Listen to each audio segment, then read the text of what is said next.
Assalamualaikum warahmatullahi wabarakatuh. Alhamdulillah bertemu kembali dalam pembelajaran akidah kitab Durusul Aqaid Ad-Diniyah. Semoga semuanya selalu dalam keadaan sehat walafiat bersama keluarga semuanya. Bismillahirrahmanirrahim. Alhamdulillahirabbil alamin wa bihi nasta'inu ala umuri dunya waddin. Wassalatu wassalamu ala asyrafil anbiya'i wal mursalin wa ala alihi wa sahbihi ajma'in. Amma ba'd. Baiklah, untuk video materi kali ini kita akan membahas tentang Ad-Darsul Rabi', pembelajaran yang keempat, yaitu pembelajaran mengenai tentang sifat-sifat wajib bagi Allah Subhanahu wa Ta'ala. Allah yang akan kita bahas itu 3 sifat terlebih dahulu. Yang pertama adalah sifat wujud, yang kedua adalah sifat qidam, dan yang ketiga adalah sifat baqa. Namun sebelum kita memulai pembelajaran ini, seperti biasa mari kita bersama-sama membacakan sholawat terlebih dahulu. Alfu alfi salatin ma'a alfi alfi salamin alaika ya Rasulullah. Alfu alfi salatin ma'a alfi alfi salamin alaika ya Habiballah. Alfu alfi salatin ma'a alfi alfi salamin alaika ya amin wahyillah. Baik, yaitu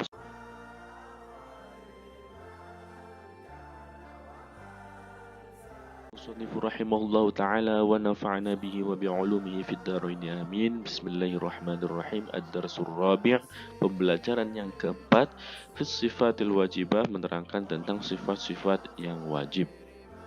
Yang pertama al-wujud, sifat wujud. Huwa, yaitu sifatun sifat nafsiyatun nafsiyah. Sifat nafsiyah, maknanya innahu, sesungguhnya Allah Subhanahu wa ta'ala, maha suci Allah wa ta'ala dan maha luhur Allah, mawjudan, ada. Mawjudan, ada. Muhaqqaqan, yang pasti. La syakka, tidak ada keraguan. Fihi, di dalamnya. Jadi sifat wujud adalah termasuk sifat nafsiyah. Maknanya adalah bahwa sesungguhnya Allah Subhanahu wa ta'ala itu benar-benar ada dan tidak ada keraguan di dalamnya. Maksudnya tidak ada keraguan bahwa Allah itu ada. Qala, berfirman Allahu, Allah Ta'ala maha luhur Allah, inna rabbakum, sesungguhnya Tuhan kalian, Allahu, yaitu Allah alladzi, yang khalaqa, menciptakan, as-samawat, langit, wal arda, dan bumi, fi sittati ayyamin, selama 6 hari.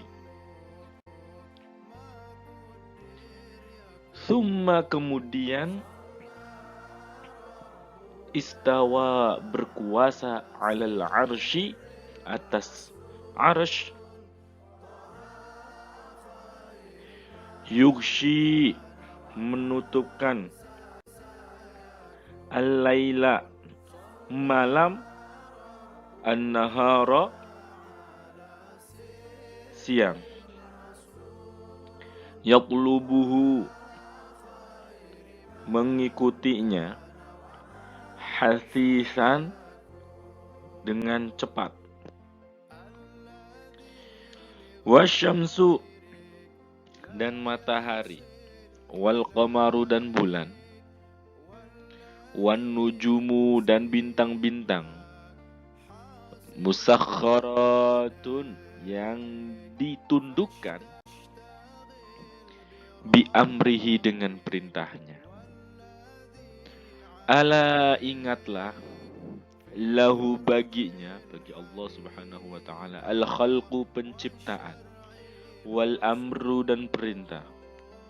Tabaraka maha suci, Allahu Allah, Rabbul alamina, Tuhan semesta alam.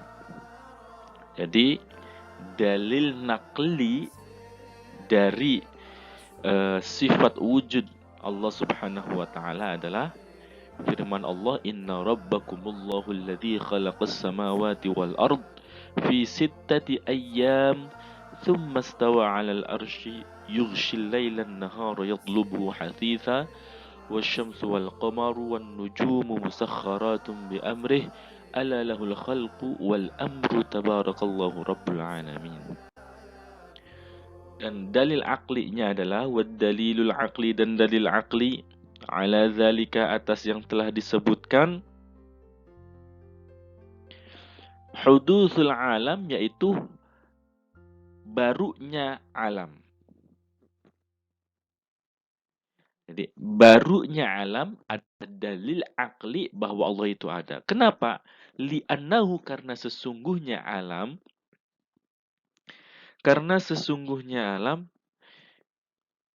mulazimun yang menetapi lil a'radil hadithah pada sifat-sifat yang baru.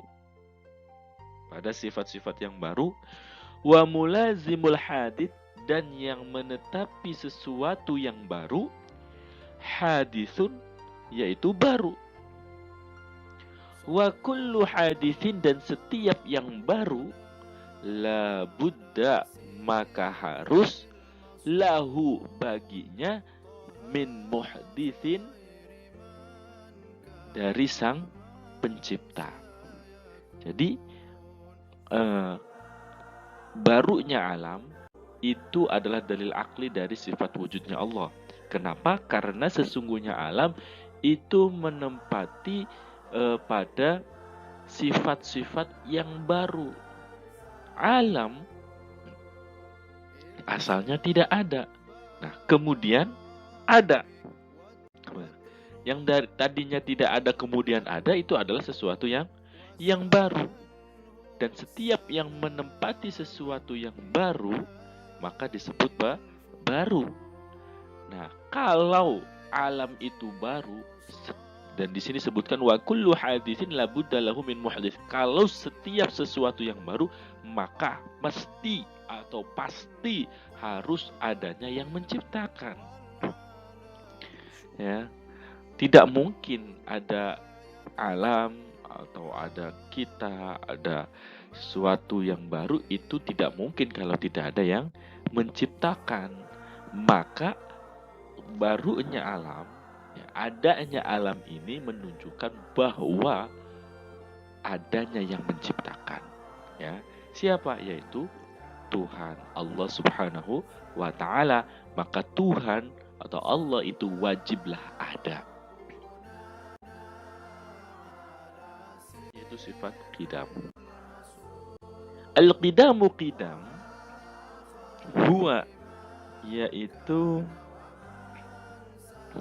sifatun salbiyah, sifat salbiyah.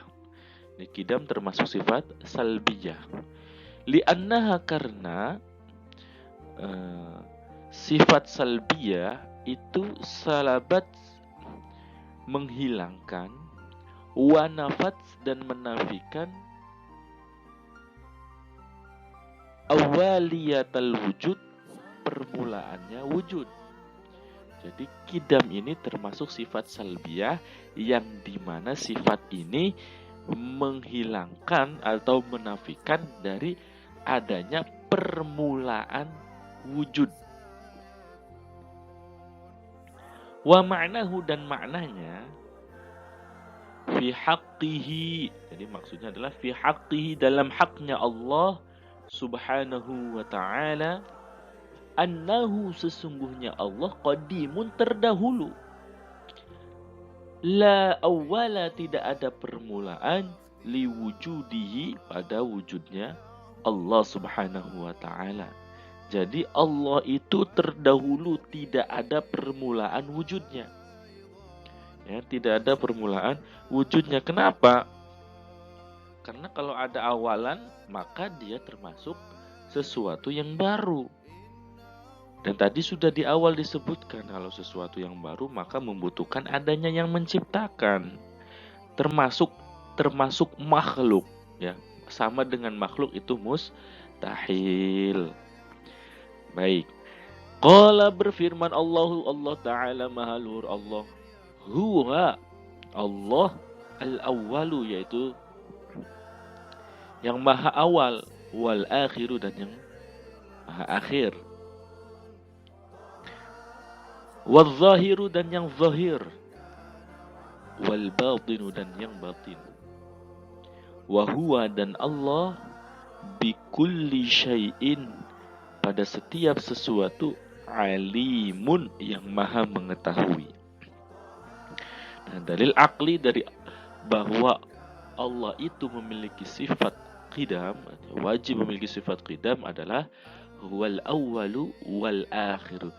Allah adalah zat yang awal dan yang akhir, ya. Zat yang awal dan yang akhir, maksudnya ya setelah awal ini tidak ada yang sebelumnya ada sebelum Allah Subhanahu wa taala, dan tidak ada setelah Allah itu sesuatu yang masih ada. Maksudnya Allah ketika semuanya fana, semuanya rusak, Allah masih akan tetap ada. Ya, seperti itu. Wad dalilul aqli, dan dalil aqli dari sifat qidam, ala dzalika atas yang disebutkan, annahu, sesungguhnya Allah, laulam yakun, jikalau tidak ada, laulam yakun, jikalau tidak ada, qadiman, terdahulu, lakana, maka ada, hadisan, yang baru. Jikalau Allah itu tidak qadim, tidak terdahulu, maka Allah hadis alias baru. Walau kana hadisan, dan jikalau ada hadisan baru, laftaqara, maka membutuhkan ila muhaditsin, kepada yang menciptakan. Nah, jikalau Allah itu baru, maka tentunya membutuhkan kepada yang menciptakan. Wa yaftaqiru, dan membutuhkan, muhditsuhu, yang menciptakannya, ila muhaditsin, kepada yang menciptakan, aidon, juga. Jadi jikalau Allah itu tidak qadim, tidak terdahulu, berarti termasuk sifat yang baru. Kalau yang baru, maka butuh adanya yang menciptakan, yang mengadakan sehingga menjadi baru. Nah, jikalau membutuhkan yang menciptakan, maka yang menciptakannya juga itu membutuhkan adanya yang menciptakan itu juga. Ya.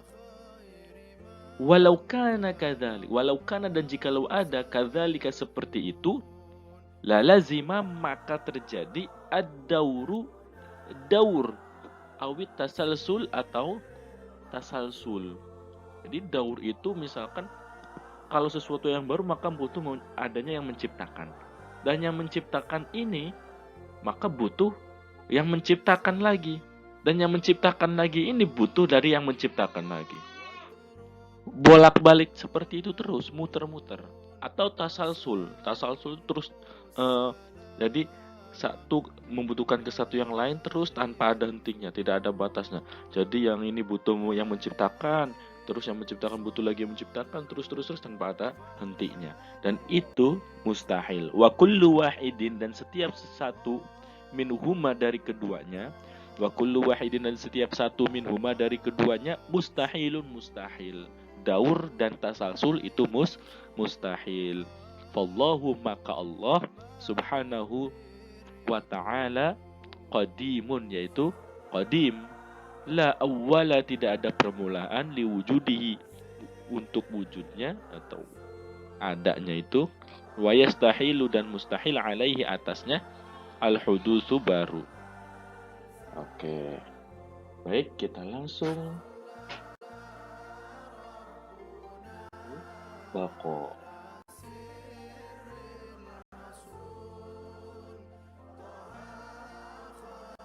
Sifat bako sifatun salbiyah, yaitu sifat salbiyah juga. Ya. Kenapa? Li'annaha, karena sesungguhnya sifat bako ini salabat, menghilangkan, wanafat, dan menafikan al-fana, yaitu fana, sifat fana. Jadi Allah itu kekal. Kekal di sini termasuk sifat salbiyah. Kenapa? Karena sifat kekal ini menafikan atau menghilangkan, yaitu adanya sifat fana, rusak. Wa ma'nahu, dan maknanya adamul akhiriyah, tidak adanya akhir, lil wujudi, untuk wujudnya Allah Subhanahu wa ta'ala. Tidak ada akhiran. Jadi pada sifat qidam itu tidak adanya awalan Allah itu, dan pada sifat baqo ini itu tidak adanya akhiran pada wujudnya Allah Subhanahu wa ta'ala. Wa ma'nahu, dan maknanya fi haqqihi, dalam haknya Allah Subhanahu wa ta'ala, innahu, sesungguhnya Allah maujudun, ada, wujudan, dengan wujud, mustamirran, yang terus menerus, la akhiralah, tidak ada akhirat baginya, la akhirah, tidak ada akhirat baginya. Jadi maknanya bahwa Allah Subhanahu wa ta'ala itu ada, yang dimana adanya ini sifatnya itu terus menerus, tidak ada akhiran bagi Allah Subhanahu wa ta'ala. Qala, bersabda, qala, berfirman, Allahu, Allah, ta'ala, maha luhur Allah, kullu syai'in, setiap sesuatu, halikun, hancur, rusak, illa wajha, kecuali Allah Subhanahu wa ta'ala. Wad dalilul aqli, dan dalil aqlinya adalah ala zalika, atas yang disebutkan. Dalil tentang sifat baqo adalah annahu, sesungguhnya Allah, lau lam yakun, jikalau tidak ada, baqiyan, kekal, la jaza, maka boleh, alaihi, atasnya, al-adam, tidak ada.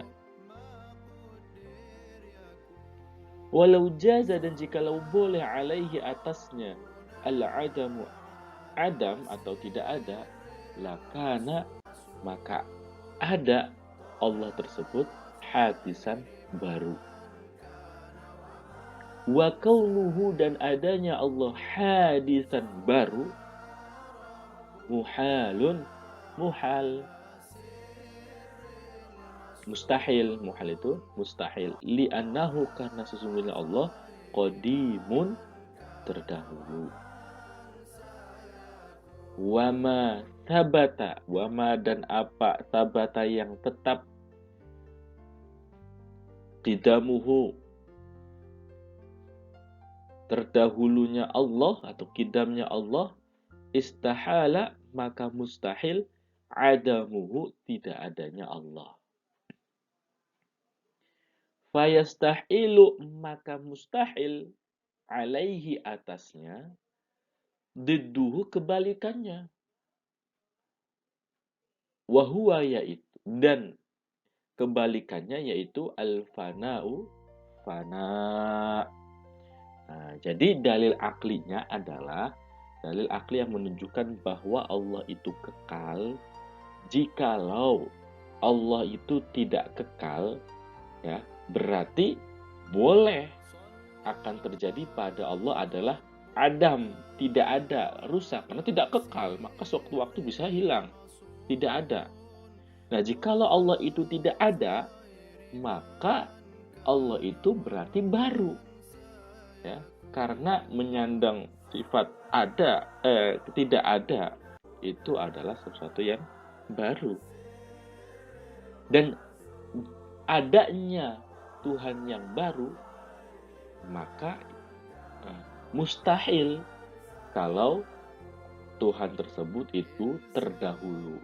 Kalau menyandang sifat yang baru, ya, menyandang sifat baru, maka mustahil kalau dia itu terdahulu. Maka sesuatu yang telah ditetapkan kidamnya, terdahulunya, maka mustahil baginya adalah tidak adanya. Kalau Allah sudah ditetapkan memiliki sifat kidam, maka mustahil baginya akan tidak adanya. Dan mustahil baginya kebalikannya. Jikalau sudah ditetapkan kidamnya Allah dan mustahil tidak adanya Allah, maka mustahil pula kebalikannya. Apa itu? Al-fana. Kebalikan dari kidam apa? Al-fana, yaitu rusak. Ya, jadi Allah itu berarti kekal.